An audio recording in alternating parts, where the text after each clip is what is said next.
Chen Pingan was at the ferry of Oxhorn Mountain.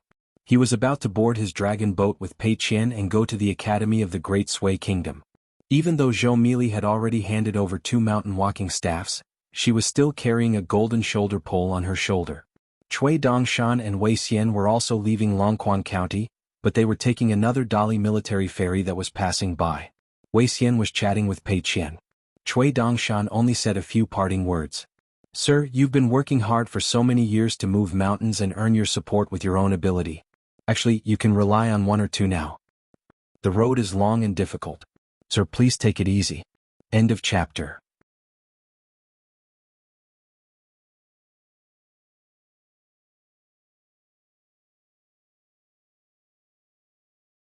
(570). At the bow of the dragon boat stood an adult and a child. The adult was in a green robe and had a sword on his back. The child had a sword, a walking stick, a bamboo box, and a small bamboo hat on his waist. Having a lot of belongings was also a small worry in the midst of great happiness. Lu Zhongruan stood on the top floor of the dragon boat and looked down at the deck.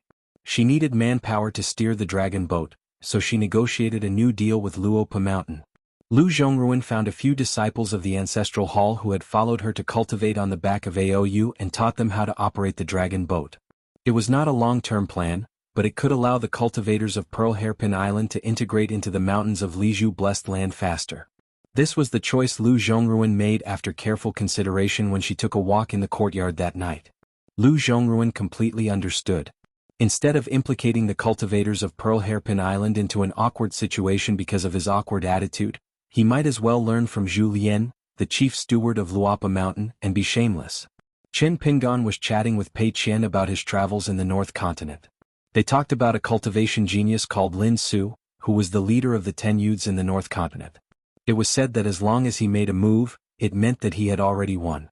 After Pei Qian heard about it, he felt that the guy was a little tricky. It was a pity that his master had traveled for so long in the North Continent, but that guy did not have the chance to meet his master. It was a big regret in Lin Su's life. He was probably regretting it so much that his intestines were in knots. Lin Su could not be blamed for not being observant. After all, not everyone could meet his master. Naturally, Chen Pingan didn't know what Pei Qian was thinking about in his head. He was not unfamiliar with the 10 youths from the North Continent. Among the 10 of them, Qi Jinglong was his friend, the best kind. He had met Yang Ningxin, who had hidden her identity, at the Ghost Region Valley's Mirror Mountain. He had also interacted with the scholar Yang Ningxing. Along the way they had been scheming and plotting against each other. Through the catoptric deflection, he had watched the battle at Jili Mountain in the city above clouds. He had seen the wild cultivator Huang Shi and the warrior Xianyang fight to the death. Chen Pingan suddenly said, "When I brought you out of the lotus flower blessed land, I did not like you. It was not entirely your fault. There was also a reason why I did not like myself. It is hidden inside. I have to explain it to you." Pei Qian grinned and said, "I didn't like myself back then either." Chen Pingan asked, "Do you remember the first time we met?" Pei Qian felt a little guilty and said softly, "Master, when I was in the capital of the Nanyuan Kingdom, I found the little girl who often brought me food back then. I sincerely thanked her and even apologized. I also specifically told Chao Qinglang that if anything happened to the little girl's family in the future, he should help. Of course, if she or her family was in the wrong, Chao Qinglang should not interfere. Therefore, Master, you must not bring up old scores." Chen Pingan reached out and pressed Pei Qian's head. "Only when you can talk about the past can you truly untie the knot in your heart. You did wrong in the past, but you did well in the future. Master is very pleased. But there are still some mistakes that can be turned over. Like those little bamboo slips, you should take them out to bask in the sun and look at the moon. They can help you reflect." Chen Pingan looked into the distance of the ferry. It was the middle of winter. It looked like it was going to snow. Chen Pingan sighed. Taoism advocates nature. There is still a saying.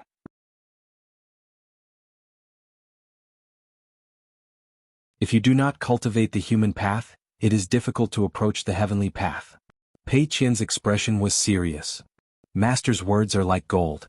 I want to learn from Master and make a set of carving knives and bamboo slips to record Master's teachings. Chen Pingan pulled Pei Qian's ear and laughed angrily.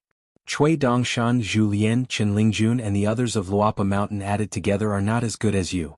Pei Qian stood on tiptoe, tilted his head and howled. When Lu Zhongruan saw the scene on the top floor, he did not know whether to laugh or cry. Qin Pingan leaned on the railing. Cui Dongshan liked to talk about Cliff Academy with him. At this time of year, Li Baoping must still be wearing a red cotton-padded jacket. She had always been the strangest student of Cliff Academy in the Great Sui Kingdom. In the past she was strange because she liked to skip classes, asked questions, copied books like a mountain, and came and went like the wind. Now she was strange. It was said that Li Baoping had become quiet and taciturn. She did not ask questions and just read books. She still liked to skip classes and wander alone in the streets and alleys of the capital city of the Great Sui Kingdom. The most famous thing was that a teacher of the academy asked Li Baoping to teach on his behalf when he was sick.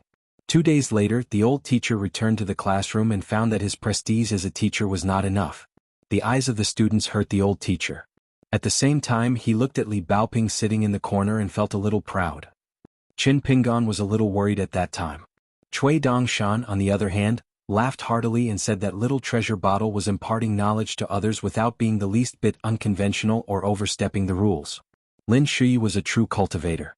He relied on the Cloud Gem book to make rapid progress on his path of cultivation. In the academy he met a great master who taught him everything he knew. However, the two of them were not master and disciple. It was said that Lin Shui now had a great reputation in the Great Sui Kingdom. In fact, a high-ranking assistant minister of the Ministry of Justice, who was responsible for finding potential cultivators for the Dali Imperial Court, personally contacted Lin Shui's father. However, Lin Shui's father refused and only said that he would pretend that he had never had such a son. Yu Lu had been training for the Jinshin state these years. In the past few years he had broken through the realm too quickly. Moreover, Yu Lu, who was suspected of drifting with the crowd, finally had some ambition. He liked fishing and had a fish basket, but he would release it after he caught it. Obviously the fun was only in the process of fishing. As for the size of the catch, Yu Lu did not care. Thank you. He had been guarding the house left by Cui Dongshan and concentrating on cultivation. After the dragon-binding nails were all removed, he had made great progress on the path of cultivation. However, he hid it very well and lived in seclusion. Mao Xiaodong, the deputy master of the academy, also helped to hide it. Li Huai and his two schoolmates, Lu Guan and Ma Lian, had caused a lot of trouble during their years of study.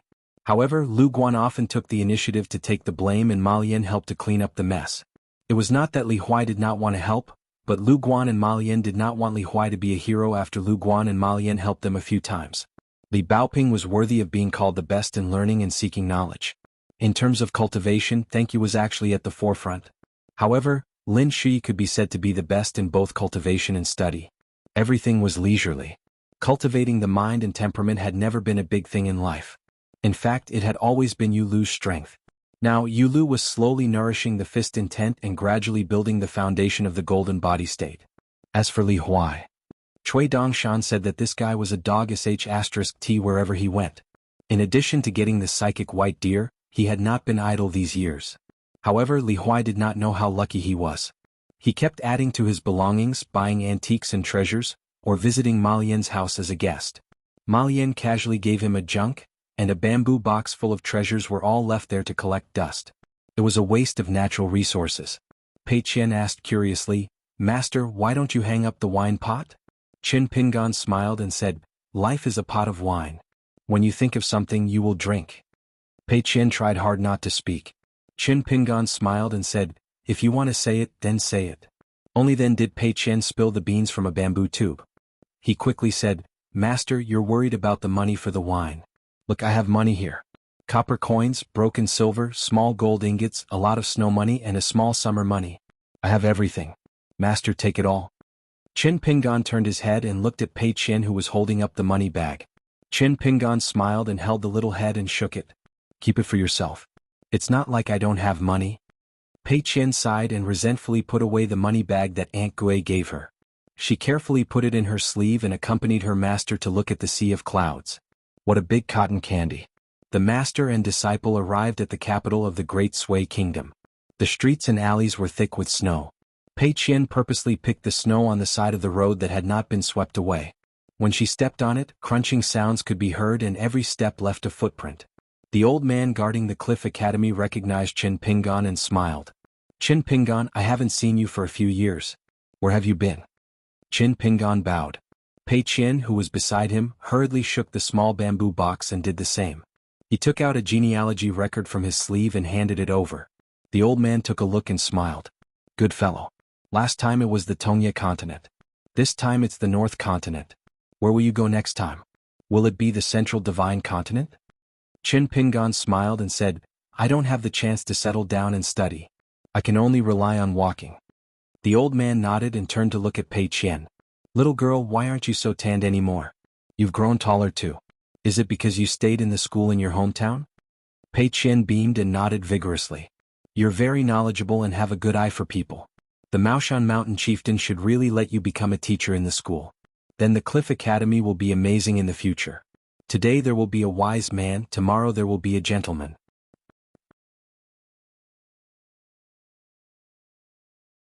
The old man laughed heartily and asked, Did you learn from Qin Pingan? Pei Qian was speechless. This question was not easy to answer. Qin Pingan smiled and smacked Pei Qian's head with a chestnut. Pei Qian felt that if he came to the Cliff Academy again in the future, it would be better to talk less with this old man. They entered the academy with familiarity and stopped at the guest house. However, Qin Pingan did not bring many things and there was nothing to put in the house. Pei Qian was reluctant to leave anything behind. The small bamboo box was for the Cliff Academy. The mountain walking stick was for Sister Bao Ping. As for the saber and sword at his waist, of course, it was for the 3 Jianghu bandits to see. He could not leave anything behind. Qin Pingan let Pei Qian go to Li Baoping's house first and went to Mao Xiaodong's place.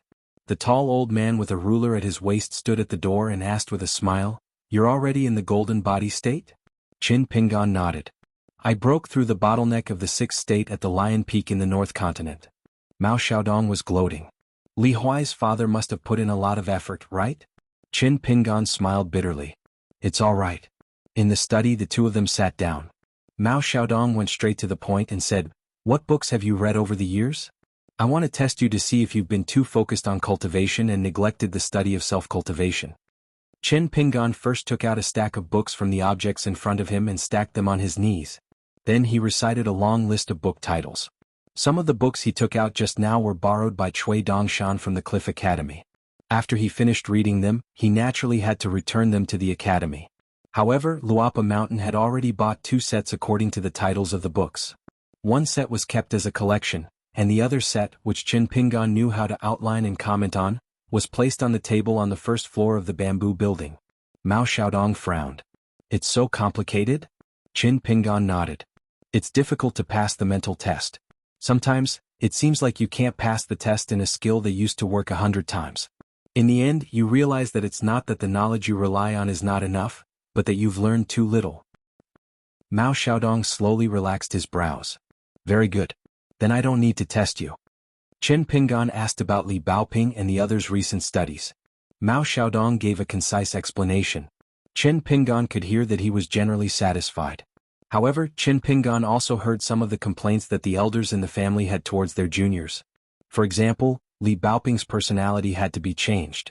Otherwise she would be too stuffy and not as cute as she was when she was young. Lin Shuyi's cultivation was too smooth. He was afraid that one day he would simply abandon the books and go to the mountains to become an immortal.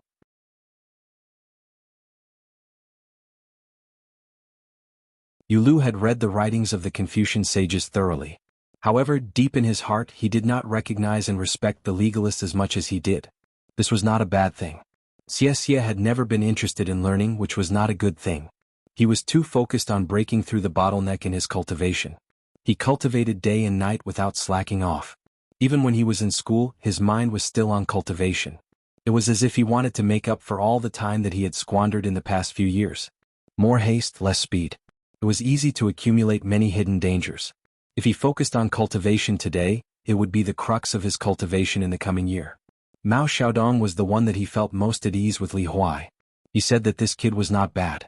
Qin Pingan reached out and gently placed his hand on the book. He said honestly, Mr. Mao teaches and educates people. You have the demeanor of the sage of literature. Mao Xiaodong waved his hand and sighed. The difference is more than 100,000 miles. Qin Pingan smiled and stood up with the book. He was about to put down the book and leave when Mao Xiaodong stood up but did not accept the books. Take them.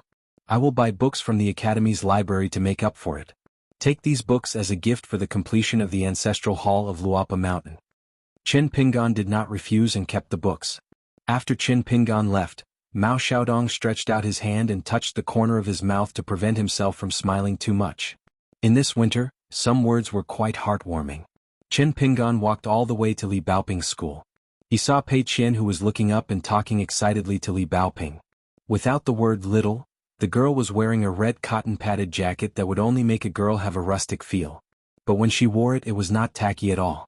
She was slender and had a sharp chin. Her expression was tranquil, but the smile on her face was still familiar. Her pair of beautiful eyes were still. Besides being able to talk, it seemed that she also knew how to hide things. Seeing Qin Pingan, Li Baoping quickly walked over. He wanted to say something but hesitated. Qin Pingan was a little sad. He smiled and said, "Why don't you call me little uncle?" How did the girl with a round face and big eyes grow so big all of a sudden? Li Baoping suddenly smiled and shouted, "Little uncle." She had finally become the little girl of the past. Qin Pingan said, "There are some things that you don't have to think too much about, and you don't have to worry about causing trouble for little uncle. There won't be any trouble." Li Baoping was in high spirits. Qin Pingan suggested that they go to the guest house. Pei Qian was a little puzzled. Why did Master choose to go to the farthest place? Sister Baoping's school was right in front of them. Li Baoping did not say anything. She crossed her fingers and walked backward in front of Qin Pingan. She asked, "Little uncle, do you know how many days we haven't seen each other?" Qin Pingan smiled and said, "It's been many years." Pei Qian reported an accurate number loudly. This was what she was best at. Memorizing books, knowing the way and remembering things. When they arrived at the guest house, Pei Qian said that she would call Li Huai over. Qin Pingan smiled and nodded. However, he asked Pei Qian to bring Li Huai directly to the guest house. It was spacious there. Pei Qian ran all the way to inform them. Li Baoping asked softly, "Little uncle, do you have wine?" Qin Pingan was stunned for a moment. "You want to drink wine?" Li Baoping smiled and nodded gently. "I'll be sneaky. I'll drink a little." Qin Pingan hesitated for a moment. He took out a bottle of glutinous rice wine brewed by Dong Shuijing and poured 2 small bowls. "It's not that you can't drink wine, but you must drink less." Li Baoping picked up the wine bowl and took a sip. "It's the taste of home." Qin Pingan sipped the wine and told Li Baoping about meeting her elder brother in the North Continent's Qinghao Kingdom. Li Baoping listened and held the white bowl with both hands. She nodded and said, "It's troublesome to write a letter to my elder brother. If I write a letter, I have to send it from the academy to my home. Then, I have to ask my grandfather to help me send it across the continent to an immortal mountain. Then, I have to send it to the Dongxian Street in the Qinghao Kingdom." Qin Pingan asked, "Are you unhappy about studying in the academy?" Li Baoping shook her head and said blankly, "I'm not unhappy." "Little uncle, did the Maoshan Mountain Chieftain say something?" Qin Pingan smiled and said, "The Maoshan Mountain Chieftain thinks that you don't like to talk in the academy. He's a little worried." Li Baoping was puzzled. "I've always liked to play by myself since I was young. It's not like that only happened when I came to the academy. It's just that I feel that there's nothing to talk about, so I don't talk about it." One person went into the water to catch crabs, one person ran through the streets to watch the door gods, one person jumped on the bluestone floor of the Fulu Street, one person waited for the peach blossoms to bloom in the peach leaf alley, and one person went to the old porcelain mountain to pick porcelain pieces. It had always been like this. Qin Pingan held back his laughter. It seemed that it was indeed so. Li Baoping laughed as well. "Little uncle, what are you laughing about?"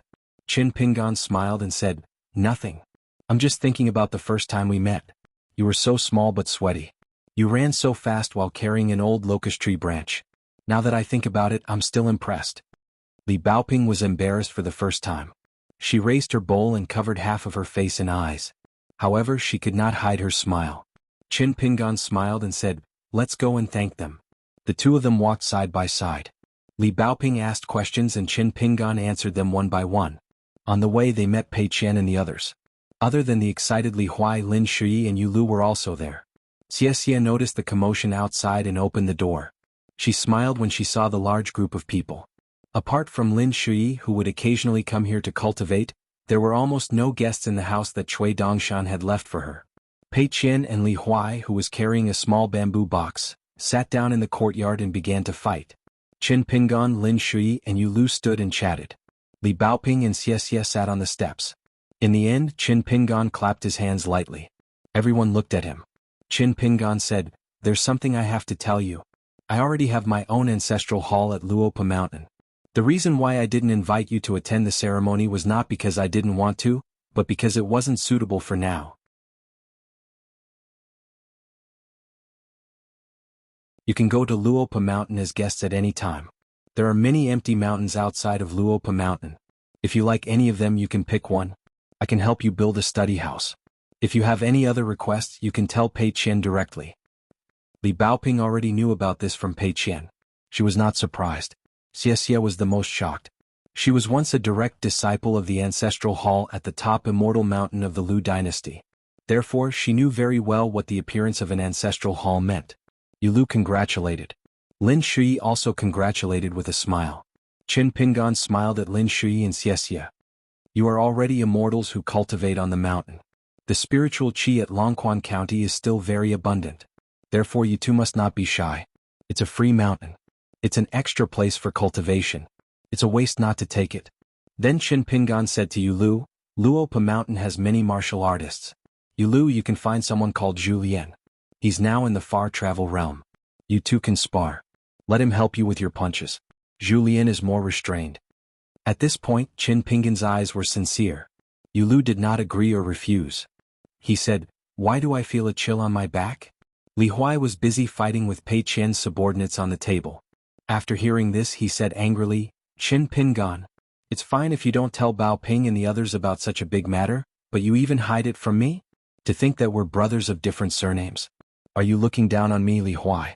Say, does Luopa Mountain lack a chief consecrator? If it doesn't, it's close at hand. You, Qin Pingan, can only invite me out tomorrow. Qin Pingan smiled and said, go away. Li Huai looked at the densely packed items on the table with Pei Qian. He had a pitiful expression. I can't live anymore. It's cold and my heart is even colder. I didn't become a brother-in-law and now I can't even be sworn brothers. Life has no meaning. Even if I, Li Huai, have the most troops in the world and fierce generals under my command, what's the point? What's the point? Pei Qian slammed the table. All the items on the stone table shook. She said angrily, Li Huai, when did you follow my master to cut off chicken heads and burn yellow paper? What's the seniority? Li Huai shrank his neck. It's just for fun. When I was young, I had a grass competition with Qin Pingan. It's just like cutting off chicken heads. It's not accurate. Yulu saw this scene and was a little surprised. He couldn't help but look at Pei Qian. Yulu only felt incredulous. He remembered that when they first met, the little charcoal girl hadn't really started to practice martial arts. How many years had it been? There was a chess game left by Cui Dongshan in the house. After that, Qin Pingan asked for humiliation and was destined to play a game with Yulu. Li Baoping and Pei Qian sat on the left and right of Qin Pingan. Lin Shui and Xie could only sit beside Yulu. Li Huai was furious. Why did he become the extra person? He sat on the side of the chessboard and was about to take off his boots. However, he was glanced at by Xie. Li Huai reached out and wiped the green bamboo floor. He said, I'm afraid I'll dirty your house. There's no such thing as a gentleman watching a game without speaking. In the end, it became Yulu, Xie and Lin Shui. They worked together and faced off against Li Baoping alone. As the three of them were good at chess, they didn't play slowly. Li Baoping placed her chess pieces quickly. She only glanced at the situation of the game. Pei Qian felt that his side would definitely win. Baoping Jie had already killed 3 of the opponents with her aura of a great master. However, in the end, Yulu and the other 2 won. As Li Baoping played too quickly, her opponents won cleanly while she lost without any hesitation.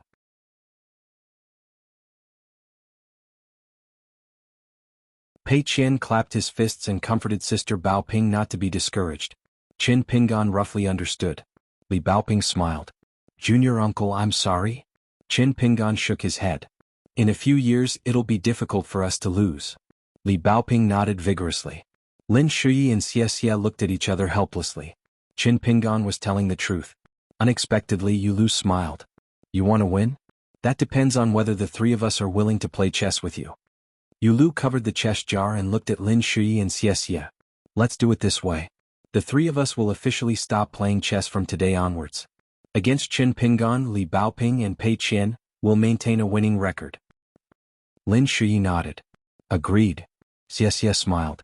Seconded. Pei Qian was anxious. Li Huai spoke even faster than Pei Qian. He spoke up for justice. Why are the three of you so shameless? Uh, did you learn from Alliance? Even if you learned from him, did you ask for my permission? Don't you know what's my relationship with Alliance? How much did Alliance receive from me, Li Huai, in terms of speaking, writing, and eating? Don't you know? Pei Qian was gratified. He looked at Li Huai with a kind gaze. You've made up for your mistakes. Otherwise, I'll strip you of that prominent position. You won't be able to stand upright when you're with Lu Guan and Ma Lian. Li Huai was puzzled. But the Wulin Alliance is Li Baoping. Your position isn't much higher than mine. What? Pei Qian crossed his arms over his chest and sneered, Li Huai, you're such an idiot. How dare you dream of roaming the Jianghu with me in the future? What's my relationship with Sister Baoping? You're just a branch leader. How can you compare to me? Li Baoping packed up her chess pieces. She was fast at playing chess, but now she was slow. She smiled. Before I came here, I've already given up my position and let Pei Qian be the Wulin Alliance. Pei Qian raised his eyebrows and looked at Li Huai from the corner of his eyes. He sneered. Oh, silly. Now you're in trouble. Li Huai didn't treat this as a joke. Roaming the Wulin Alliance had always been Li Huai's biggest concern. So he said anxiously, Li Baoping, how can you be so willful? You're not going to give up your position just like that? It's fine if you don't want it, but why did you give up your position to Pei Qian? Who's more experienced? Me, right? We've known each other for so many years. If we were to talk about loyalty and righteousness, it would still be me, right? Back then, during our 2 travels, I had to eat and sleep in the open. Did you have any complaints? Li Baoping nodded and said, not even half a sentence of complaint. They all came one after another and accumulated a whole basket of complaints. Li Huai, who had his little cunning thoughts exposed, could only change his approach, and he said with an aggrieved expression, if the 2 of you continue to work together to bully an honest person like this, then I'll really have to pull Lu Guan and Ma Lian out of the gang and establish my own sect. Pei Qian sneered. Forget it. Lu Guan, that fool, and Ma Lian, that bookworm. Without me, Pei Qian, to devise strategies, how can you make a name for yourselves in the Wulin Alliance? Families have their rules, gangs have their rules. I'll say this first. It's easy for you to leave the gang, but it'll be harder for you to join the gang in the future. Who am I? I'm an assassin who successfully assassinated the big white goose. I don't have feelings. I value rules the most. I'm impartial. Pei Qian probably felt that if he continued to argue like this, he would have to eat chestnuts again. Therefore he immediately stopped talking and stopped. Anyway, he could still beat Li Huai in private. This guy was far worse than Zhou Mili. In fact, Zhou Mili didn't like to be arrogant. Lin Shui got up and sat cross-legged at the end of the corridor. He began to meditate. Xie sat on the other side. They were already used to this and had a tacit understanding. Li Baoping suggested that they go to the alley outside the academy to eat delicious food in the capital. Li Huai and Yu Lu both followed. However, this meal was paid by Pei Qian. Li Baoping smiled and pinched Pei Qian's cheek. Pei Qian couldn't stop smiling. After returning to the academy, Pei Qian slept in Li Baoping's room tonight. The 2 of them chatted secretly. Li Huai had to hurry to find Lu Guan and Ma Lian to discuss important matters. Otherwise he would lose his status in Jianghu. Qin Pingan and Yu Lu were fishing by the lake. Neither of them spoke. They had a good catch. It was a pity that it wasn't during their travels. Otherwise, the fish soup they cooked would be enough to fill one's stomach. When putting away the fishing rod, Yu Lu asked, "Are you in the golden body state now?" Qin Pingan squatted by the shore. He opened the fish basket and released all the lake fish. He looked up and smiled. "You sound a bit unconvinced?" Yu Lu nodded and smiled. "Let's practice?" Qin Pingan asked, "Aren't you afraid of delaying your studies?" Yu Lu was speechless. He put away the fishing rod and basket and took Qin Pingan to Xie's house. In the corridor, Xie was still holding his breath and sitting in meditation. Lin Shui had already left. Hearing the knocking, Xie was a bit helpless. He got up and opened the door. After hearing the 2's intentions, Xie couldn't help but smile. "Can we watch the battle?" Yu Lu stood in the courtyard and smiled. "As you wish." Qin Pingan didn't say anything. He only asked Yu Lu to wait for a moment. Then he squatted down and rolled up his pants, revealing a pair of old cloth shoes that Pei Qian sewed. The needlework wasn't much, but it was thick and warm. Qin Pingan felt comfortable wearing it. Qin Pingan stood up and rolled up his sleeves. He looked at Yu Lu with a smile. Qin Pingan put one hand behind his back and opened his palm. "Please." Yu Lu suddenly said, "I'm not fighting. I admit defeat." Xie didn't find it strange at all. Yulu could do this kind of thing. Moreover, Yulu could do it without any awkwardness. Others didn't have Yulu's temperament or face. Qin Pingan persuaded. Don't. It's just a practice. It's normal to win or lose in a battle of the same realm. Yulu smiled. I want to maintain an undefeated record on your side. As for the battle, you can leave it to Luapa Mountain Senior Zhu Lian. Qin Pingan laughed angrily. You're afraid of being knocked down by my fist, right? Yulu turned to look at Xie. She smiled. The world is silent. There's no sound. Yulu gave her a thumbs up. You're much kinder than some people.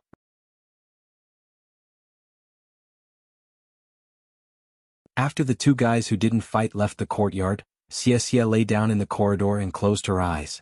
It was good to have some noise and excitement here. Leaving the house, the two walked towards Yulu's dormitory. Qin Pingan said, There's no point in practicing martial arts. It won't work. But it won't work either. Yulu said, I'll find an excuse to go to Luapa Mountain and stay for a while. Qin Pingan didn't say anything else. There's meeting and there's parting. Qin Pingan took Pei Qian and had a snowball fight with Li Baoping and Li Huai. They worked together to make some snowmen and left the academy. Li Baoping stood at the entrance of the academy and watched the two leave. Qin Pingan retreated and waved goodbye. Li Baoping waved gently. Pei Qian waved her hands vigorously. Li Baoping began to run up the mountain when the two figures disappeared around the corner. The old gatekeeper was a little emotional. He hadn't seen the girl run like this for many years. Now that he saw her again, he missed it very much. Li Baoping came to the peak of the academy and climbed up a tree. She stood on the most familiar branch and was speechless. Qin Pingan went to a jade shop. The shopkeeper was still the same shopkeeper. Qin Pingan bought a farewell gift for Li Baoping here. The shopkeeper gave him a carving knife, but now he didn't recognize Qin Pingan. Qin Pingan chose a jade seal and planned to carve the seal characters himself. Pei Qian wanted to spend money to buy a piece and ask her master to carve the characters so that he could give her a seal in the future. Qin Pingan bought an extra piece so that Pei Qian wouldn't spend money. His first disciple only had such a small purse. As her master, Qin Pingan couldn't bear to see it. After leaving the shop and standing on the street, Qin Pingan turned to look at the peak of Donghua Mountain. There was a big tree there. At this moment, there should be a girl in a red cotton-padded jacket whose small bamboo box no longer fit her. Li Baoping sat on the branch and swung her legs gently. They had just parted, but she began to miss their next reunion. She was not sad but full of expectations. Her youngest uncle was the calmest. She should be the same. She was only worse than her youngest uncle. Qin Pingan looked away. Pei Qian was chattering at the side, talking about the interesting stories she heard from Sister Baoping and Li Huai. Qin Pingan listened to her with a smile. The two took the dragon boat back to the ferry of Oxhorn Mountain. Qin Pingan calculated the time and went back and forth between Luapa Mountain and Oxhorn Mountain. After packing up his belongings, he boarded the ferry of Linen Sect and began his journey south. On the ferry there was Wei Yusong, a nascent soul cultivator who was in charge of money from Linen Sect, as well as Tang Shi, the god of wealth from Spring Dew Garden. Wei Pai also appeared. Luapa Mountain, Cloud Padding Mountain, Linen Sect, and Spring Dew Garden.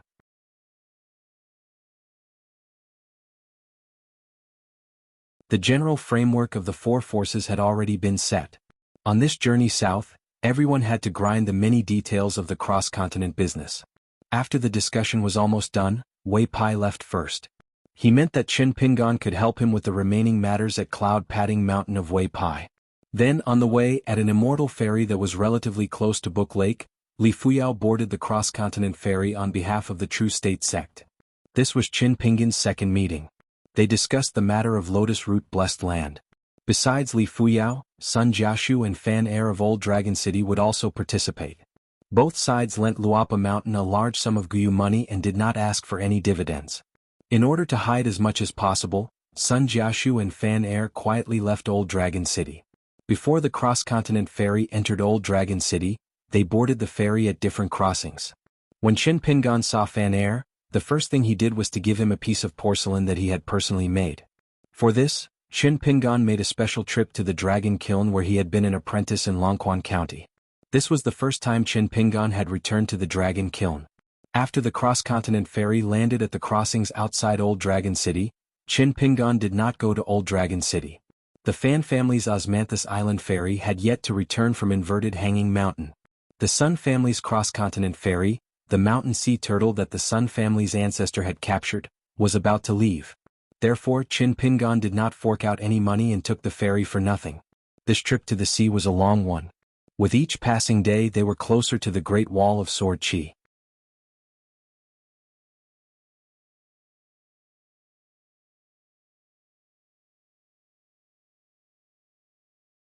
"571. The cross-continent ferry of the Sun family in Old Dragon City is the mountain sea turtle. Its back is as big as a mountain and it has a lot of buildings. Apart from the cargo, it can still accommodate more than 2,400 people. On the other hand, the dragon boat of the Luapa Mountain can't compare to it. The mountain sea turtle and the Osmanthus Island of the Fan family are similar in that they usually cross the sea. However, the Osmanthus Island has the advantage of the ancestral Osmanthus tree. Once the mountain and river array is activated, it can resist many natural disasters on the sea. No matter how big the waves are on the sea, the Osmanthus Island will always be as stable as a rock. The mountain sea turtle doesn't have the unique advantage of the Osmanthus Island. However, the mountain protection array that is far inferior to the Osmanthus Island is enough to let the ferry sink in the water and avoid waves. Also, the mountain sea turtle has its own special ability, making the ridge town like an underwater city. The passengers on the ferry are safe and sound. This is probably the best example of a cultivator who uses immortal spells to conquer the sky. All the cross-continent ferry routes in the world are worth tens of thousands of gold coins. Apart from the ferry itself, every route that is painstakingly opened up by the cultivators of various factions is also worth tens of thousands of gold coins. Osmanthus Island can be traversed. For example, the Flood Dragon Ditch where the Fan family's boat must spread rice to respect the mountain. However, the mountain sea turtle can't cross it safely, not even from a distance. Many weary dragons and thin flood dragons who follow the nature of flood dragons go to the South Saw Island to stir up trouble once they see the mountain sea turtle. However, by the same logic, the mountain sea turtle can pass through many dangerous places or the Big Demon's water area that can only be crossed after thousands of years of incense. Osmanthus Island will be blocked. In the long years of the several major families in Old Dragon City who have cross-continent ferry routes, many cultivators have died in the process of opening and stabilizing the routes. The mountain sea turtle sinks slowly because of the terrifying wind and waves on the sea.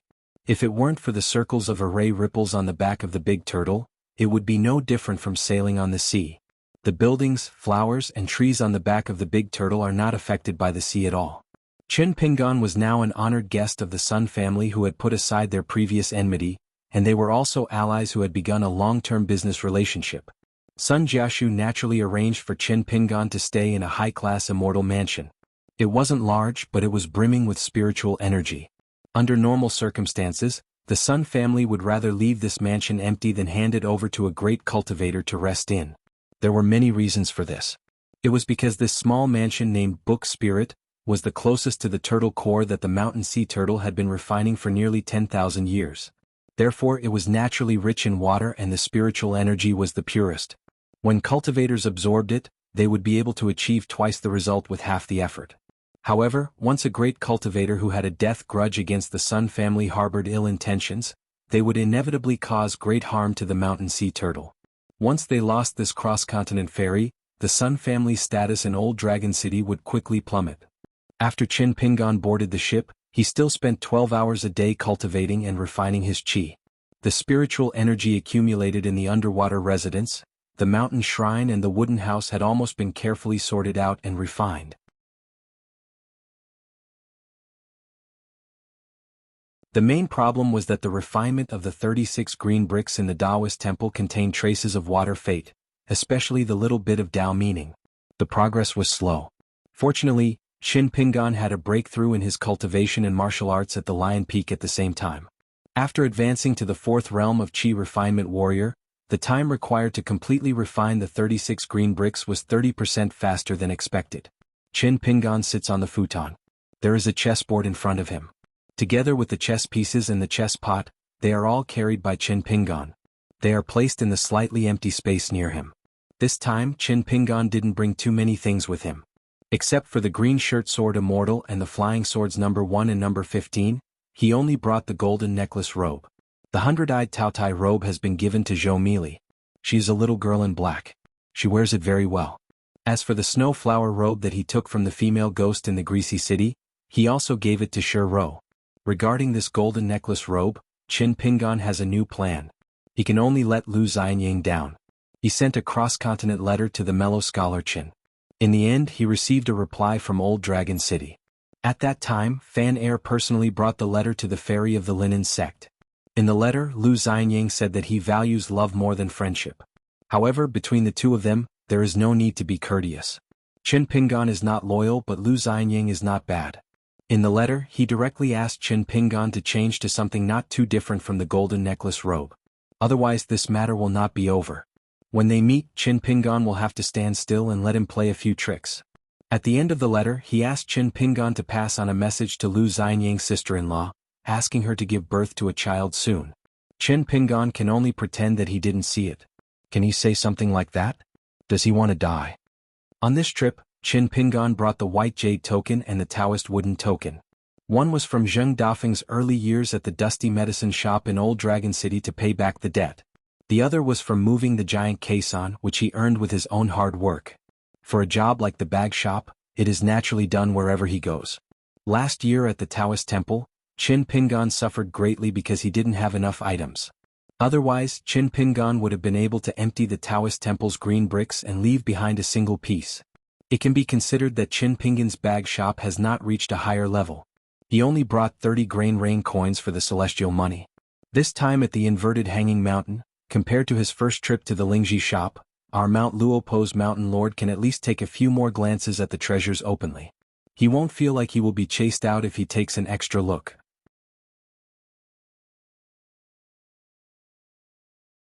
The items sold by the Lingji shop are indeed of good quality. Unfortunately, the price is really heart-wrenching. After Qin Pingan completed the ancestral hall, he took out all the surplus celestial money that he had diligently accumulated from being a bag shop year after year and handed it to Qin Rushu, who was in charge of the inventory record and operation of the ancestral hall of Luopo's ancestral hall. He didn't expect that when Qin Pingan was about to leave and wanted to withdraw the money, Qin Rushu stood beside Zhu Lian with a guilty expression. Qin Pingan knew at that time that something was wrong. Sure enough, Zhu Lian only took out a dry money bag that only contained 10 grain rain coins. This was all the spare money that Luopa Mountain had pieced together. In fact, it couldn't even be considered spare money. Luopa Mountain now needed money everywhere. It was indeed the mountain lord who had gone on a long journey. Luopa Mountain could only bite the bullet and puff themselves up at their own cost to prevent others from looking down on Luopa Mountain. Then Zhu Lian considerately said that if the young master's heart was really uncomfortable, he, Zhu Lian, had a way to convert the 10 grain rain coins into small sum coins. The money bag would be full. When Qin Pingan held onto the money bag, he felt like he had smashed his own foot with a rock. What a good Zhu Lian, he even cheated me. Zhu Lian cheated Jiang Shangzhen, cheated Wei Pai, he cheated everyone. If there was no way to cheat him, he would even dig a hole in the middle of the night. Even in front of others, Zhu Lian had the face to dig a hole. In the past, Qin Pingan did not feel anything, but when Zhu Lian even cheated him, the mountain lord, he knew the bitterness. He never thought that Qin Rushu would sneakily stretch out 2 fingers. Qin Pingan immediately understood and shouted out a price of 50 grain rain coins, saying that the hanging mountain Lingjizhai had many treasures, and that it was cheap and good as long as he returned to the Aquarius continent, at the Oxhorn Mountain Crossing bag shop, he could casually resell and earn a few more grain rain coins. In the end, one shouted that he wanted to earn money for Luopa Mountain, while the other patted his chest and touched his conscience, crying that he was poor and haggled with each other before Qin Pingan obtained 30 grain rain coins. At that time at Oxhorn Mountain, after Qin Pingan boarded the hemp sect's ferry, Zhu Lian patted Qin Rushu's head and laughed, "Warm Tree, you have done a great service." In Luopa Mountain they still like to call the girl in pink as Warm Tree. Cui Qing was like that, Zhu Lian, Zheng Dafeng and Wei Pai were like that. Qin Rushu was confused. Zhu Lian laughed. Actually, our Luopa Mountain still has 20 grain rain coins. If you take them all away, it will not affect Luopa Mountain, but in the black and white account books, it is hard to tell. Now that you are in charge of money, you can learn more in the future. Our young master is still very good at being an accountant. Qin Rushu asked, "Why don't you give it all to master?" Zhu Lian said, "Young master will not have any expenses on the way to Hanging Mountain Crossing bag shop, and when he reaches Hanging Mountain Crossing bag shop, he will not have any thoughts of being a bag shop. He is just trying to fool us, he is trying to cheat us, and more importantly, he is thinking of going to places like Lingjizhai and choosing a good item as expensive as possible and then giving it to his beloved girl. Of course I am not being stingy with the 20 grain rain coins, but young master is still not experienced enough in the matters of love between a man and a woman. If a woman truly likes you, especially a woman that our young master likes, although I have never met her, but I am sure of one thing: as long as you rely on money, she will feel that you are tacky.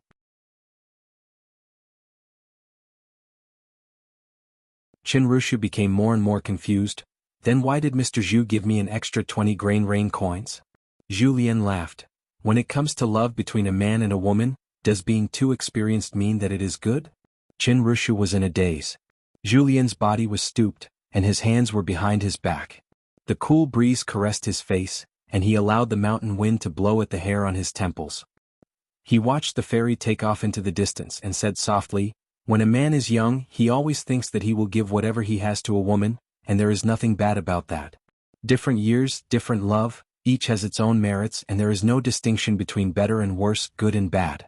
If one has no regrets in life, it is too perfect and nothing goes wrong. Instead, it is not beautiful, and it is difficult for people to always think about it when they are old." Zhu Lian retracted his gaze, turned his head, and extended his pinky finger. "Pinky, swear, you are not allowed to tell our hill master these words, or else with that narrow-minded hill master, I will not be able to bear the consequences." Chinrushu hid his hands behind his back, a little angry, and complained, "Mr. Zhu, my master is not narrow-minded. You are not allowed to talk about master like that, I will really complain." Zhu Lian laughed. "What I mean by narrow-minded is not a derogatory term, but to remember the small matters of the world that no one cares about. How good is that?" Chinrushu's face lit up, and then pinky swear with Zhu Lian. On the continent crossing ferry. Qin Pingan faced the chessboard in front of him, not playing but looking at his own game. Luo Pa Mountain Ancestral Master Hall itself, the chess pieces congealed to form a chessboard, and was Qin Pingan's real property. In the Aquarius continent, there were many veins, and it was an even more dispersed chessboard, and for the time being Qin Pingan only hoped that he would go with the flow. The relationship in the North Continent was the third territory, and it was relatively clear Qin Pingan would work hard to manage it, such as the Hemp Sect, Spring Dew Garden, Cloud City, Sparrow Manor, as well as the potential Water Dragon Sect and Dragon Palace Grotto Heaven. They were all places that could be done with ease, and at the very least Qin Pingan could act as a middleman, and provide a possibility for the various forces, and then let the various sects and mountains weigh the pros and cons. If everyone felt that it was profitable, then they could sit down and talk about their own business, and there was no need for them to feel that it was damaging their friendship, and if they felt that it was not possible, then it would not affect their future meeting and they could drink and chat.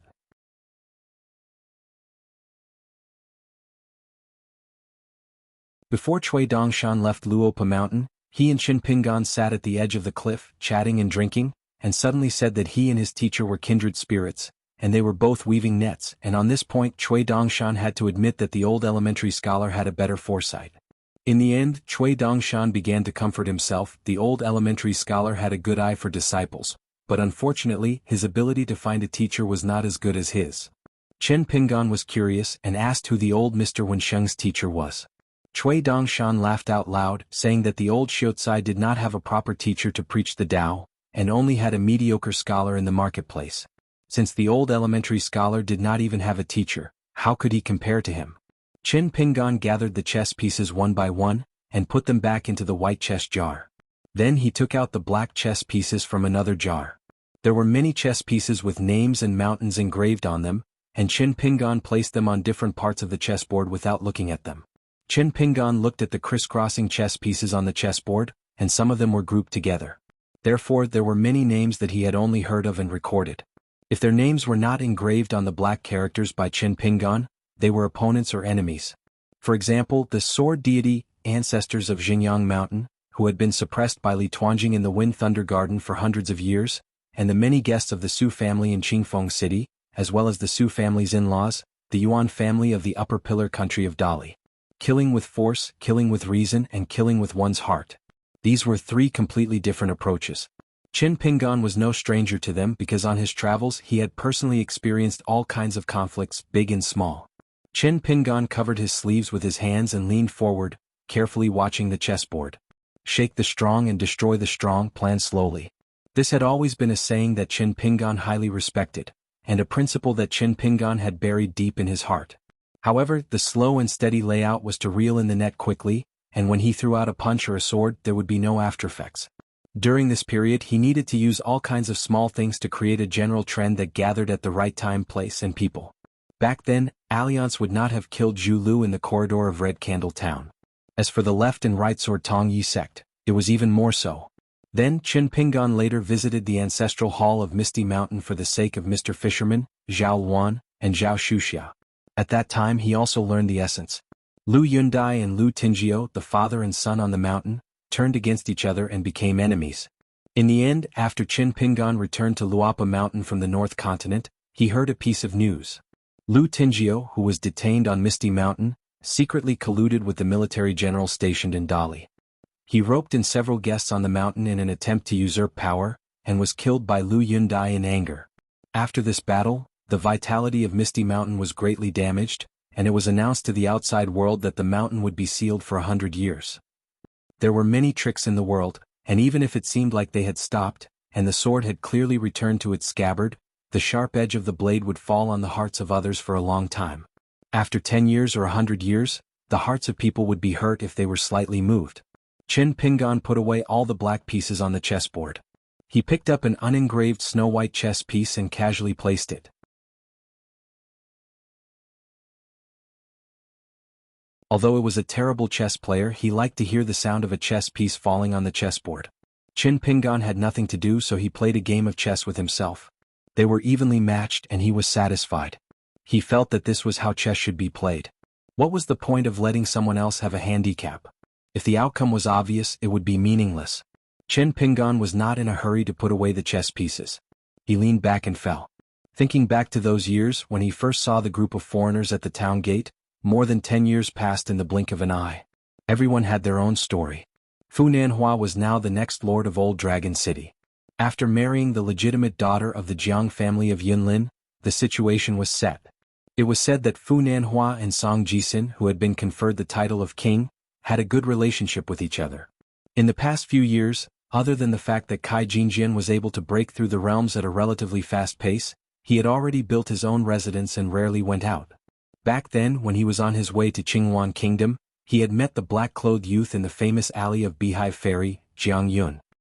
He was the first to obtain the great opportunity in the small town's Iron Lock Well.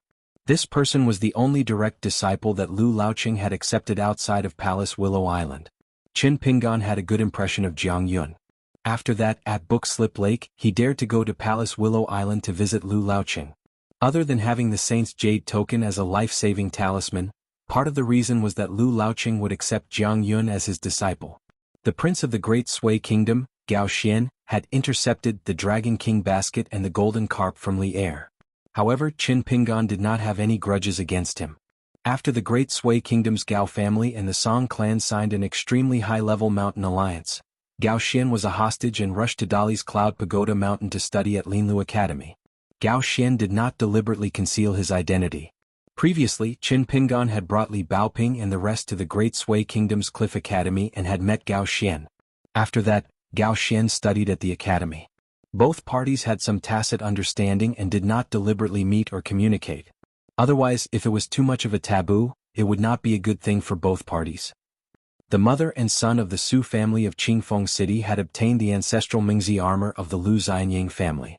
The master of the Su family of Qingfeng City was like a tiger that had grown wings. With this, he became one of the top few nascent soul cultivators in the Aquarius continent.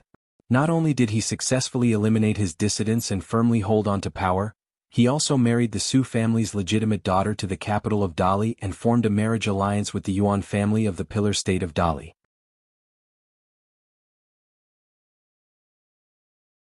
Other than the Su family's deep background, the master of the Su family's cultivation was also a key reason. For so many years, apart from the secret investigations of both parties, the only connection between Qin Pingan and the Su family of Qingfeng City was probably the fox skin beauty talisman. In the beginning, the Su family owned the Cinnabar Mountain, which occupied a large area and had excellent feng shui. Later, Chao Gui and Su Gaoshan's two teams of Dali cavalry were blocked by the border army of the Zhuang Kingdom and the vassal states respectively. Coupled with the shadows of the 100 schools of thought behind the scenes, the situation of the continent suddenly became complicated. The Qingfeng City made a move that they regretted deeply. They sold the Cinnabar Mountain at a cheap price and the cultivators migrated away from Dali. If they had not sacrificed their dignity and married their legitimate daughter to the son of the concubine of the Yuan family, the Qingfeng city would have probably had a new master by now. The mountain-moving ape was still the guardian of Xinjiang Mountain, and his responsibility was equivalent to Zhou Mili of Luopa Mountain. The little girl who looked like she was carved out of jade but was very scheming was named Tao Zi. Now she had also grown into a cultivation genius of Xinjiang Mountain. When she had broken through to the cave-dwelling state, everyone congratulated her. The mountain-moving ape even moved an old mountain of a destroyed small country as a congratulatory gift. It was said that Tao Zi had hit it off with Song Jisun when they were in the small town. After they parted ways, they became closer instead of estranged. Her family's ancestor, one of the old sword immortals in charge of Xinjiang Mountain, must be happy to see this. Her grandfather was a young female cultivator who was the leader of the Tide Cavalry. She was in the worst situation because she had accidentally killed the old woman in Apricot Blossom Alley. Ma Kuxuan had used all his merits, such as killing 2 golden core sword immortals of the Zhuang kingdom and borrowing some military merits accumulated by the cultivators of Zhenwu Mountain. According to a certain rule set by the imperial tutor Cui Dong and Dali, the Tide Cavalry fell apart and was absorbed by Dali. The old man who retired was killed by Ma Kuxuan on the way back. The woman was given the humiliating name of Shudian. Perhaps in the eyes of many onlookers, the destruction of the family and the betrayal of the sect while the woman continued to live an ignoble life. What else could it be other than forgetting her ancestors? These people came to the small town of their hometown. Many people from their hometown also left the small town one after another. For example, Li Baoping and the others went to Cliff Academy. A young girl with pigtails, Jia Chuanjia, followed her family to Dali's capital. The 2 shops in Dragon Alley passed to Qinpingan. Dong Shuijing stayed in Longquan County and started his own business, which grew bigger and bigger. Li Shixing from Fulu Street went to the North Continent. Zhu He and Zhu Lu went to Dali's capital after they parted ways in Red Candle Town. There was no news of them after that. Lu Xianyang's ancestor was the tomb keeper of that branch of the Chen family. The Mellow Chen family was nostalgic and let the woman, Chen Wei, take Lu Xianyang to the South Whirlpool continent. They agreed that Lu Xianyang would return to Ruanting after 20 years. This was what Qin Pingan admired the most about Lu Xianyang. Lu Xianyang learned everything quickly. When he was an apprentice in the dragon kiln, Lu Xianyang was accepted as a disciple by old man Yao, who taught him all his skills. Later on, the 2 of them worked as odd-job helpers in the blacksmith shop that Ruanting built beside the Dragon Whisker River. Ruanting was unwilling to accept Qin Pingan as a disciple, but he favored Lu Xianyang.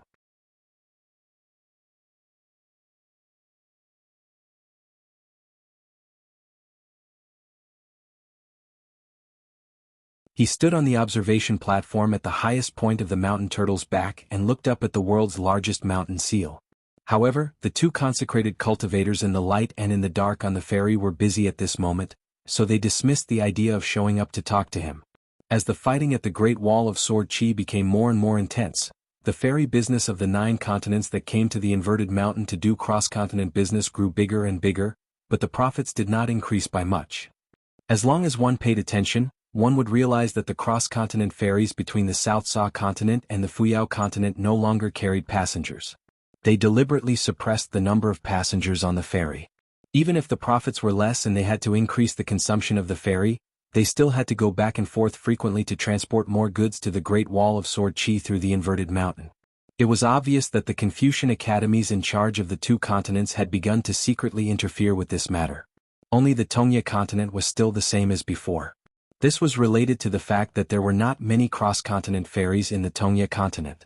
Among the 9 continents, the Tongya continent was a vast territory that did not like to interact with the outside world the most.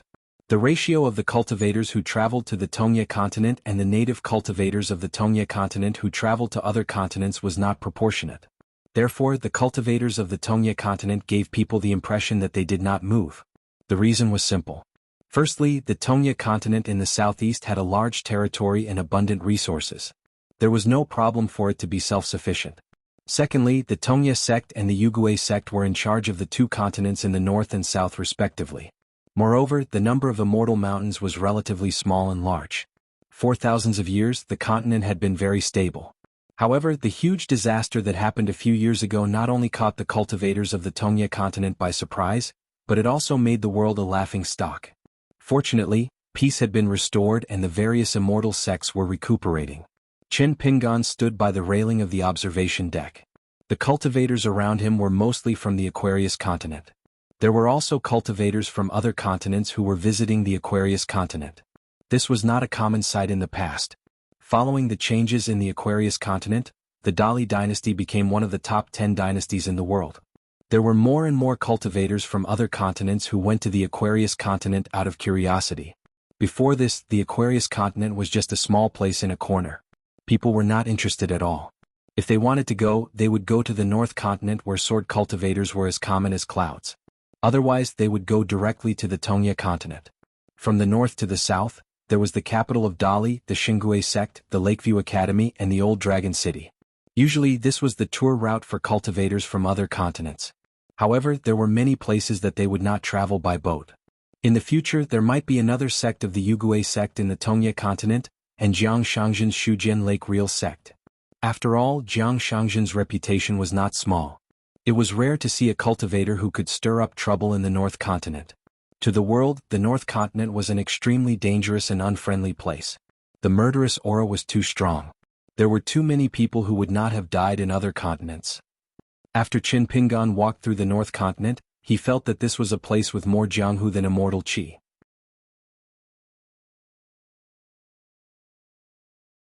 He could go there often in the future.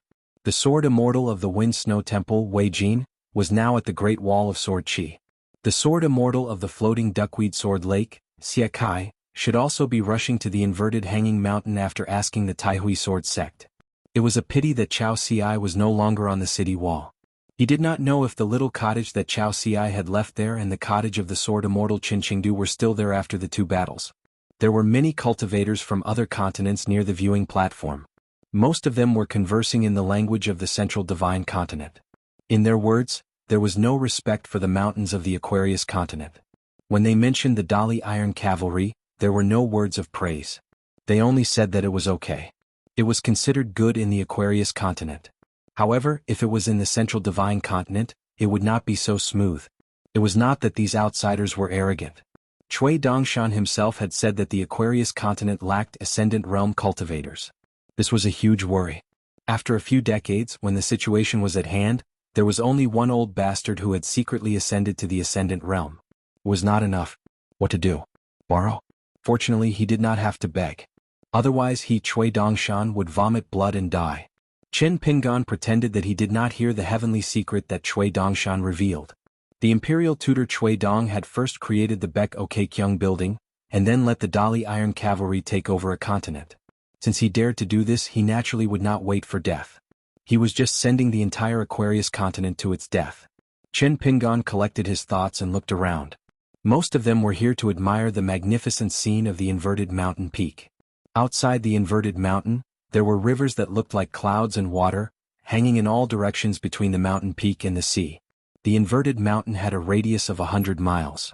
On it, other than the main peak that was overseen by a great heavenly lord, there were 8 other scenic spots. Chen Pingan had visited all of them. When climbing the inverted mountain for the first time, one had to pass by the arresting pavilion. It was a plaque written by the invincible Taoist second brother of the Qingming world. At that time, Chen Pingan and Lu Yuzhou of the Baijin continent parted here. Lu Yuzhou went to the famous Yuanrua mansion. There was also the venerating sword pavilion, where Lu Chuan wanted to offer incense to the elder ancestor but was kicked out by the Taoist boy who was guarding the door. There was also the Thunder Lake Terrace where the female martial god Pei Bei refined her sword. There was also the Lingji Zhai where Chen Pingan accidentally bought the ancestral Du armor.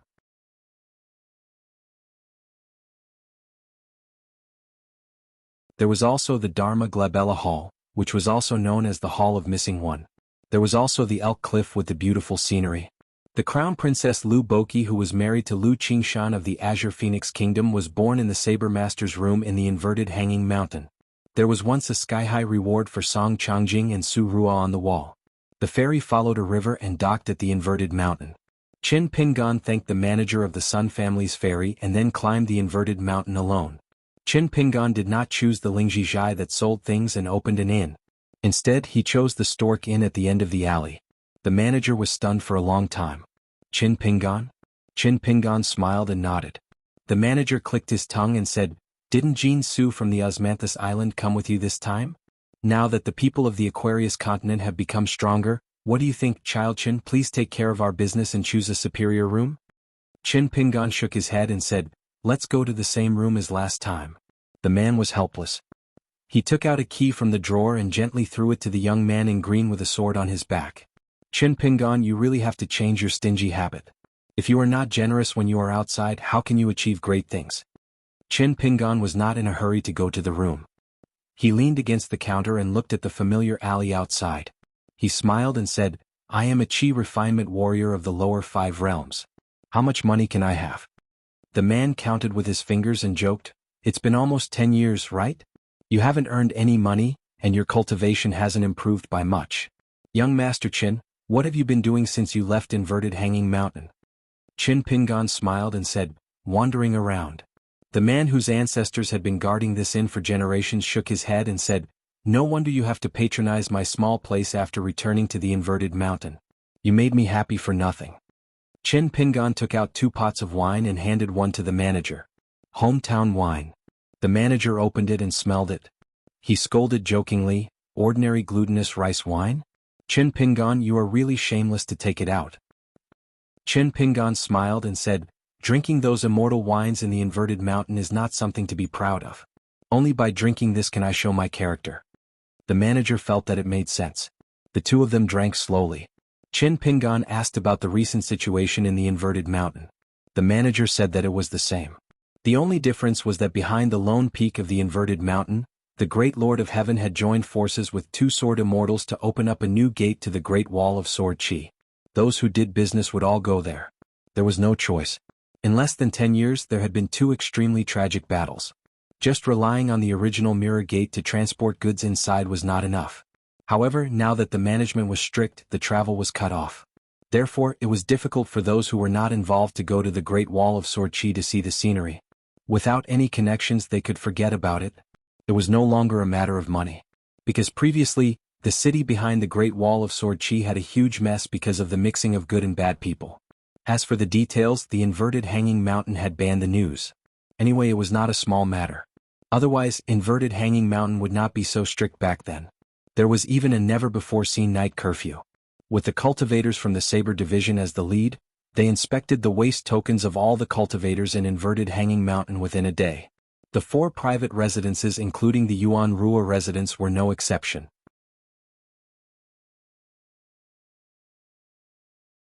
In the end, there was another brainless conflict. Chin Pingan asked when the 3rd battle would start. The manager smiled and said that this kind of thing, not to mention the heavens, even the heavens did not know. In the end, the manager drank his wine and lamented, Inverted Hanging Mountain is not peaceful. The 2 previous battles had been very strange and had been just as bitter as the previous ones. However, they had been rushed and had resulted in massive casualties on both sides. That was especially true of the demon folk of the wildlands, who had paid an even greater price than they had in the past. In the past, the battles between the 2 sides had been sporadic, and had lasted for 20 or 30 years. These 2 battles happened in a short span of 10 years.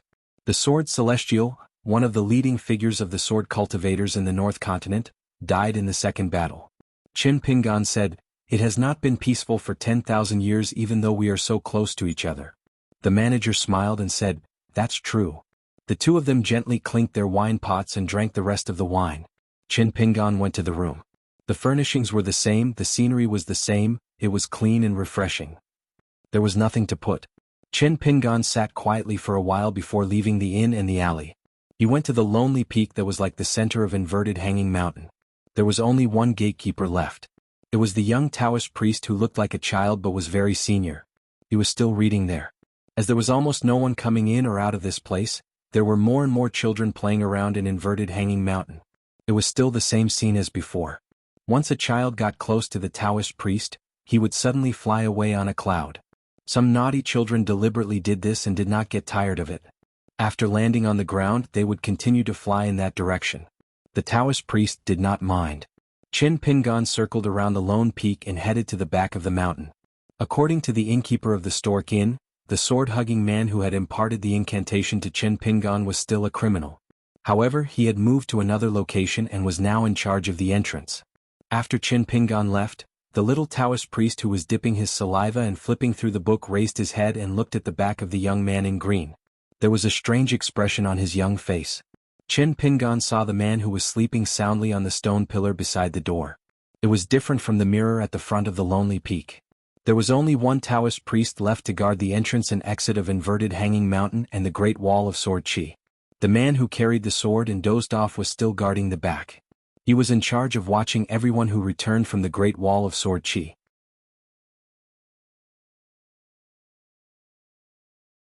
The person in charge in front was an old Taoist priest of Inverted Hanging Mountain. The streets were bustling with people and carriages. They were all groups that crossed the border and went to the Great Wall of Sword Chi. The gatekeeper was not the familiar old Taoist who used the dragon's whiskers to make the unique demon-binding rope in the world. Chen Pingan did not make a sound. He stood quietly beside the stone pillar with his hands in his sleeves. It was much quieter here. There was almost no one there. After about half an hour, the man opened his eyes and smiled. "Kid, I think you don't like little Ning. You've been gone for so many years. Now that you're here, you don't seem anxious at all." Chen Pingan felt relieved. He clasped his fists. "Greetings, senior. You're still as elegant as ever." The man waved his hand. "I have two pieces of news. One is good news and the other is bad. Which one do you want to hear?" Chen Pingan said, "The bad news first." The man curled his lips. "That's boring. I'll tell you the good news first." Chen Pingan smiled. "Senior, you have the final say." The man sat cross-legged on a stone pillar that was taller than a person.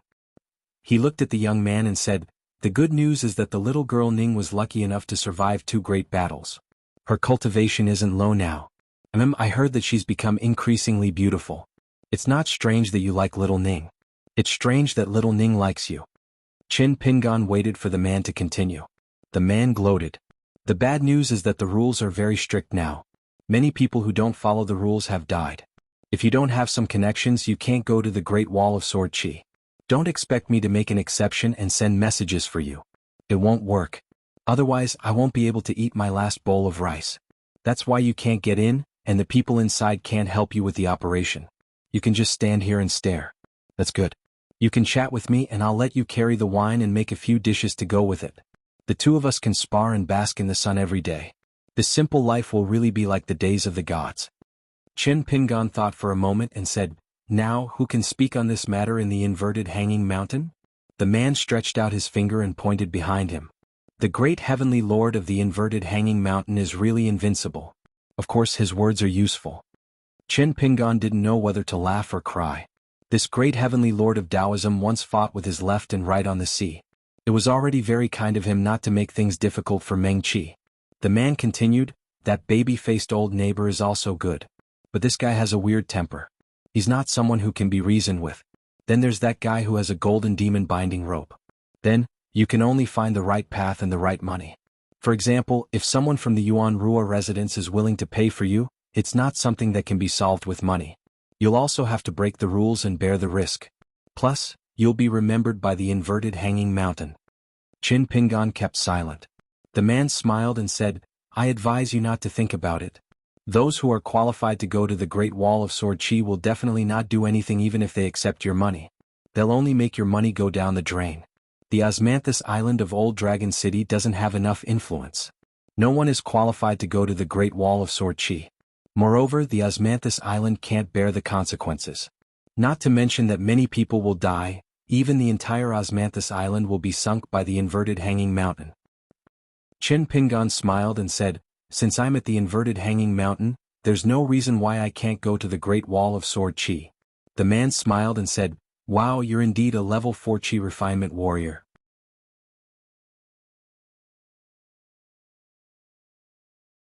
You talk big." Chen Pingan smiled and said, "I'm also a level 7 martial artist. Senior, just take it that I'm a level 7 martial artist. The 4 levels can be counted as 11 levels." The man clicked his tongue and said, "Let's not talk about other things. Just talking about your skin compared to that shabby young man back then, you've really become much thicker. What? Have you cheated a lot of girls in your travels over the years?" Chen Pingan's face darkened. "Senior, you really can't say things like that." The man smiled and said, "You know very well whether there's such a thing or not." Chen Pingan twisted his wrist and took out a pot of immortal wine.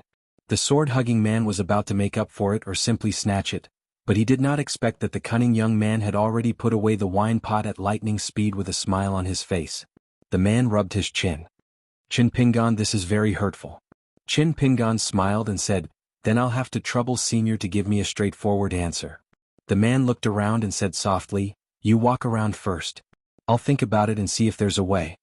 Chin Pingan nodded and understood tacitly. He turned and left. The man was anxious. He shouted, you brat, you want the horse to run but you don't want to give it grass to eat? At least throw me a pot of wine to satisfy my cravings. Chin Pingan turned his back to the man and waved goodbye. Chin Pingan went to Lingji's shop. Without saying a word, he directly bought a plain white jade token that he had taken a fancy to in the past. There were no inscriptions on it. It was only because the material of the jade token itself was too rare that it was marked with a sky-high price. Chin Pingan saw that it was still not bought by anyone and his smile brightened. Lingji's shop did not bargain. Chin Pingan took out 20 grains and carefully put it away. After leaving Lingji's shop, he looked up at the sky. The sun was high in the sky, and his mood of not being able to go to the Great Wall of Sword energy for the time being improved. Chin Pingan then went to Jingjian Pavilion. Like a foreigner visiting this place for the first time, his footsteps were slow. He looked around one by one and finally stopped at the 2 hanging portraits for a long time. Then he looked as usual and silently walked away. When he returned to the Stork Tavern, Chin Pingan took out the Lingji Temple jade token, and then took out an ordinary jade token that he had used to practice. Following the engraving on the latter, he took a deep breath and began to concentrate. Using the 15th flying sword as a carving knife, he gently engraved words on the plain white jade token that was worth 20 grains of rain money. In the dead of night, Chin Pingan blew on the jade token that was engraved with the words. Then he gently wiped it with his palm and slowly put it in his sleeve. Chin Pingan left the inn and went to find the man holding the sword.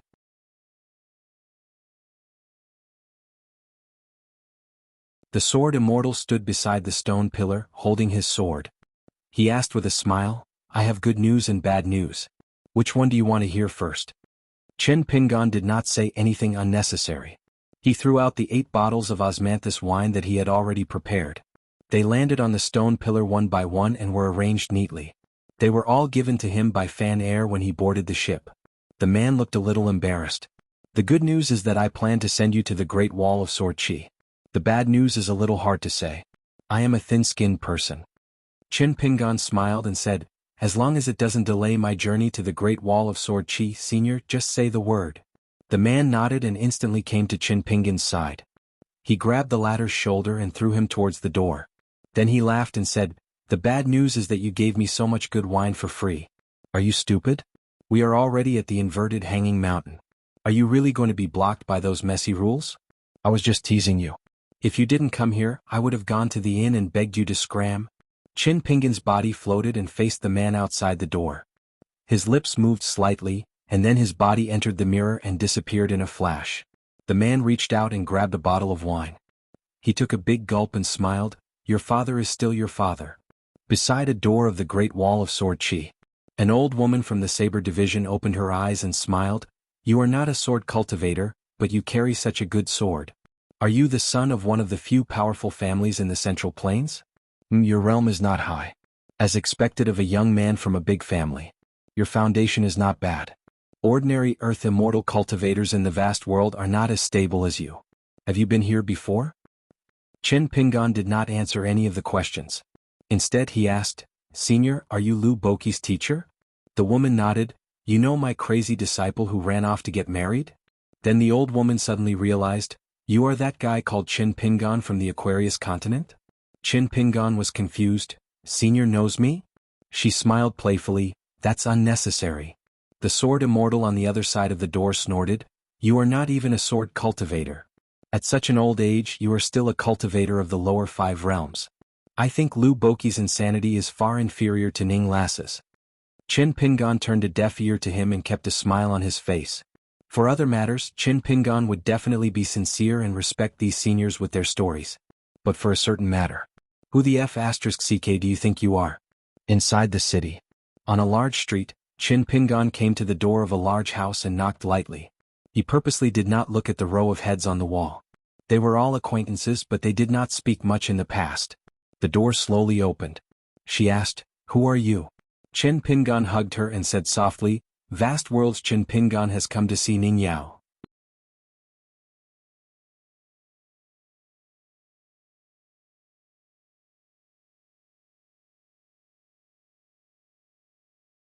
"572.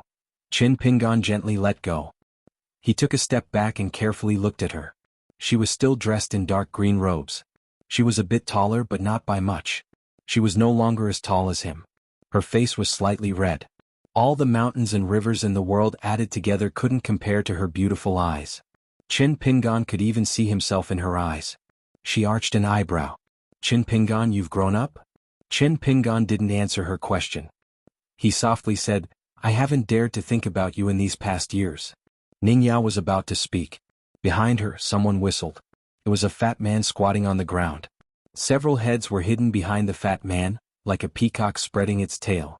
All of them stared at the entrance with wide eyes. Ning Yao was about to move, but Chen Pingan grabbed her hand and held it tightly. Since I'm here, I won't leave even if you chase me away. A woman said in a low voice. Big Sister Ning's ears are red. Ning Yao suddenly pulled Chen Pingan in front of her. Her elbows smashed into his chest and she broke free from Chen Pingan's grasp. She turned and walked towards the screen wall, leaving behind a single sentence. I didn't agree. Chen Pingan grimaced. This was really heavy. He rubbed his chest and quickly followed. There was no need for him to close the door. An old servant with turbid eyes smiled and nodded in greeting. Then he quietly closed the door behind him. The people at the corner of the screen wall had already stood up. Chen Pingan and Ning Yao walked side by side. They smiled and greeted those people. Yenzhua Dongzhuofu Stack Zhang Chen Sanqiu, how do you do? The fat man was called Yenzhua. He was a direct descendant of the Yen family. The Yen family's status in the Great Wall of Sword Energy was equivalent to a mortal dynasty's Ministry of Revenue. Apart from the private channels of those large families, the Yen family was in charge of nearly half of the transportation of resources. Simply put, the Yen family was rich, very rich. Dong Zhuofu, this surname was enough to explain everything. He was a dark-skinned young man. His face was covered in scars and he had a wooden expression. He didn't like to speak and only liked to drink. Her sword, however, was a very rouged and powdery woman. He had an older sister. Her name was Dong Butte. But she was a rare sword embryo in the Great Wall of Sword Energy. She looked weak, but when she fought, she was a madman. It was said that there was a time when she was in a frenzy of bloodlust. It was a slender, one-armed woman with a huge sword on her back. She was born in a shabby alley in the Great Wall of Sword Qi. She didn't have a surname and was just called Daizhang. When she was young, Liang met her and often asked her to help him buy wine. After a while, they became familiar with each other and gradually became friends with Ning Yao and the others. The sword in the scabbard was called Sutra. The fat man in the lead pinched his throat and imitated Ning Yao. Who are you? Ning Yao stopped and glanced at the fat man. She didn't say anything. Chen Pingan asked Ning Yao softly, a golden core sword cultivator? Ning Yao didn't say anything. Chen Sanqiu smiled and said, anyway, Fatty Yen is not a level 4 Qi refinement warrior, nor is he a pure martial artist. Chen Pingan smiled. It's okay if you look down on me. But you can't look down on Ning Yao's taste. Fatty Yan's but bumped Dong Haitan behind him. Did you hear that? You were already a level 4 martial arts grandmaster back then. You don't seem happy.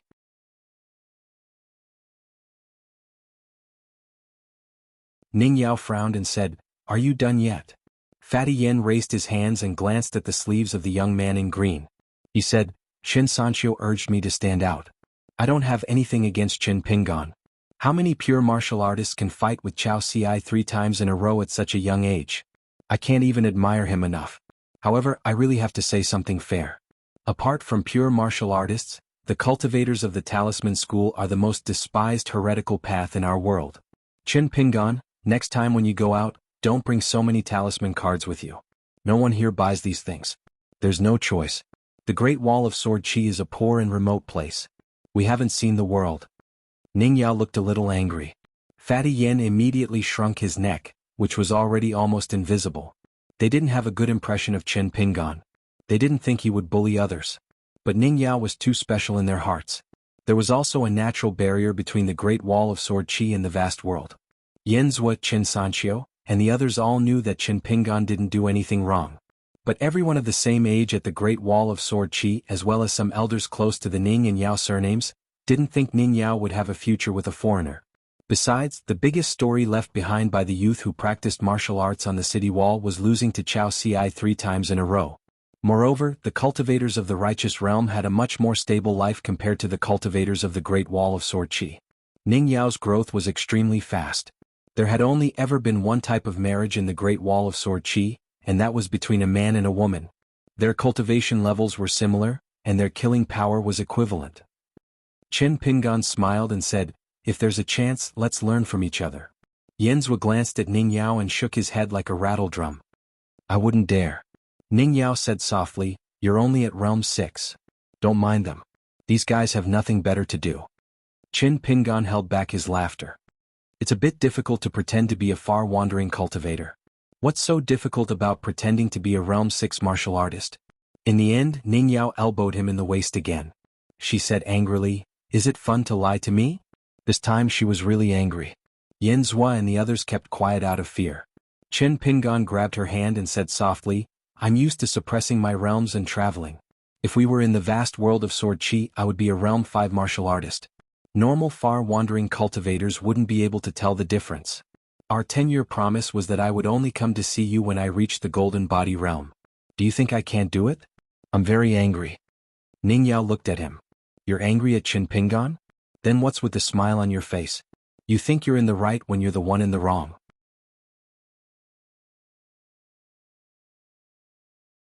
Ning Yao stared blankly at the strange yet familiar Qin Pingan in front of her. They hadn't seen each other for nearly 10 years.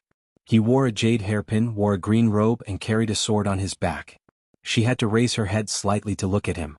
How could she not be aware of the local conditions and customs of the vast world of Sword Chi? Back then she had traveled through most of the 9 provinces by herself. Didn't she know that a slightly better-looking man who walked a few more steps on the path of Jianghu would always meet such a soulmate? Especially such a young Golden Body Realm martial artist. It was rare to see one in the vast world of Sword Chi. With Qin Pingan's stubborn temper, he might just be the favorite of some shameless women. Although Qin Pingan didn't know what Ning Yao was thinking, his intuition told him that if he didn't do something or say something, he might not be able to keep his life. But when Qin Pingan carefully looked into her eyes, he didn't say anything. He just lowered his head and touched her forehead, softly calling, "Ning Yao, Ning Yao." There was nothing else in the world. There was only Lady Ning. Ning Yao turned her head and slapped Qin Pingan's head away.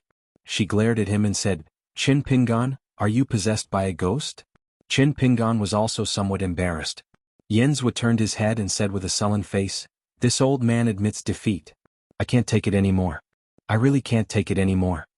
Qin Sancho rolled his eyes and muttered, "I have an ominous feeling.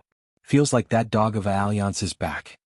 Dong Zhuafu opened his mouth and said, "If you like him, then you like him. Cultivation realm doesn't mean anything." Dai Zhang nodded. "I also think he's not bad. He's a good match for Big Sister Ning. But what will they do when they go out in the future? There's no war to fight now. Many people are bored and can easily cause trouble. Could it be that Big Sister Ning will take him to hide in the residence or secretly wait at the city walls? That won't do." Qin Pingan suddenly said to them, "Thank you for always staying by Ning Yao's side." Qin Pingan clasped his fists. His eyes were clear and his smile was as bright as the sun. "I should have said this when we were at the city walls. I owe you nearly 10 years. Dai Zhang smiled and didn't say anything. Qin Sancho said, "It's a pity that Ning Yao didn't like me since we were young. Otherwise you would be crying outside the door this time." Yanzhua raised his hands and patted his cheeks gently. He said with a smile, "At least you have some conscience." Dong Zhuafu asked, "Can we drink?" Ning Yao said, "Drink what?" Dong Zhuafu said, "If he doesn't drink, I'll drink." Ning Yao took Qin Pingan to a square and saw the stone cliff of the beheading dragon platform that was as big as a house. There was a flight of stairs carved by the sword immortal. Everyone climbed up one by one. There was a small, crude pavilion at the top. Ning Yao glanced at the one-armed girl who carried the great sword Jinyu on her back. Dai Zhang blinked. As soon as he sat down, he got up and said he had something to do. Qin Sancho and Yanzhua also found excuses. Only Dong Zhuafu was still sitting there stupidly saying he was fine. In the end, Qin Sancho grabbed his neck and dragged him away. Only the two of them were left sitting opposite each other. Qin Pingan clenched his fists and gently placed them on his knees. Without Yen Zhua and the others, Ning Yao felt a little more at ease. Ning Yao asked, "Have there been any girls who liked you over the years?" Qin Pingan nodded and said, "Yes. But they were never tempted. It was so in the past and in the future." Ning Yao asked again, "How many?" Qin Pingan was dumbfounded. Ning Yao continued, "Which ones?" Qin Pingan was dumbfounded. Unexpectedly, Ning Yao said, "I don't care." Qin Pingan was speechless.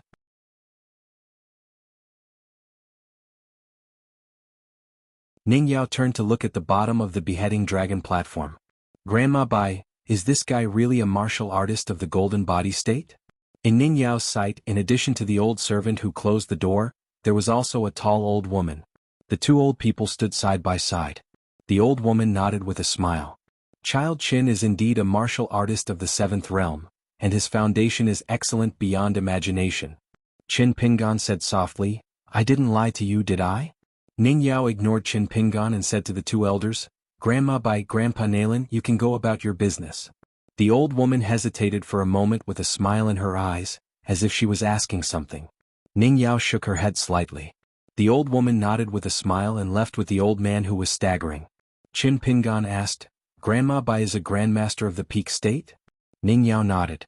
"She used to be in the Peak State, but later she fell because of me."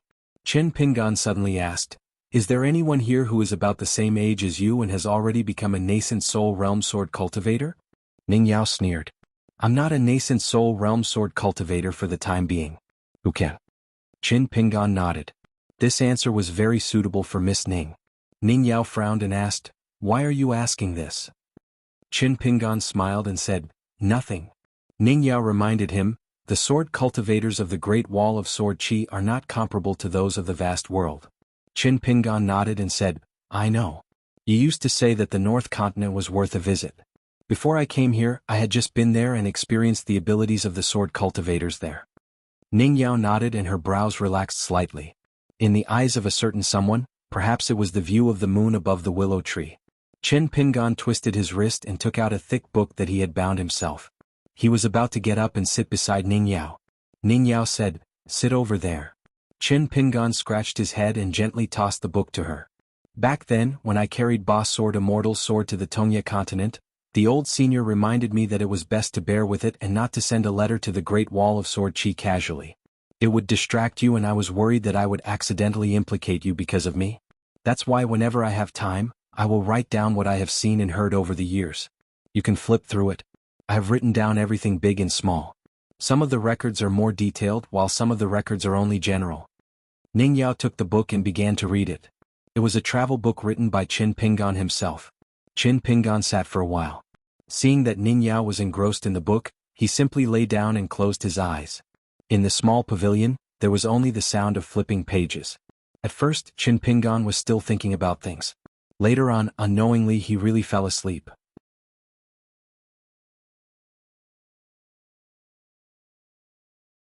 Ning Yao occasionally raised her head and glanced at the familiar guy. After she finished reading, she placed the book on the bench and used it as a pillow. She gently lay down but kept her eyes open. In the night, she quietly turned her body and stared at him. Ning Yao raised her head slightly. She clasped her hands together and gently placed them on the book. She pressed her cheek against the back of her hand and said softly, "Back then after you left, I found Grandpa Qin and asked him to sever the marriage strings that were arranged between us. Grandpa Qin asked me if I really wanted to do so. What if I really didn't like him? What if I, Ning Yao, didn't like you and you, Qin Pingan, didn't like me? What should I do? I said that it wouldn't happen. If I, Ning Yao, didn't like someone, no one could control me. If I liked someone, no one could stop me." Grandpa Qin asked me again, "What about Qin Pingan? If there were no marriage strings holding him back and he was tens of thousands of miles away from the Great Wall of Sword Qi, would he go further and further away and never come back?" I answered, "For you. It's impossible. Qin Pingan will definitely come and look for me. Even if he doesn't like me anymore, he will definitely tell me personally. But I'm actually very afraid. I like you more but you don't like me anymore." Ning Yao didn't speak anymore and slowly fell asleep. Qin Pingan opened his eyes. He gently got up and sat beside Ning Yao. When he raised his head, he saw the 3 moons in the sky. When he lowered his head, he saw his beloved. You're tuning in to this Sword Dance in the Vast Sky YouTube channel. Don't forget to subscribe and join us on this journey to catch the most captivating stories.